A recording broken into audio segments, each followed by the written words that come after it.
Okay, by this point, we all know how much I love lithium iron phosphate batteries for RVs for a number of reasons.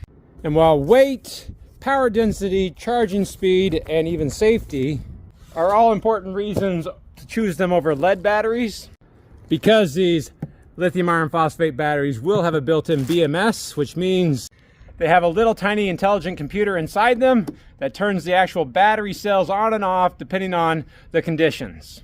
So if your charge voltage from your RV was too high, it would actually prevent you from charging the batteries and damaging the cells. But they also regulate the amount of current that is coming out of the battery and into the battery. Lead acid batteries don't have that.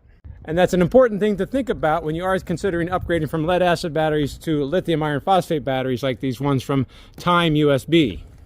And while I generally don't recommend using lithium iron phosphate batteries as engine starting batteries.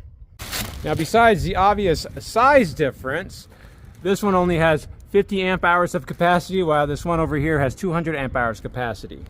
Who would have thought a bigger battery has more capacity than a smaller battery? But that's what I want you to look at.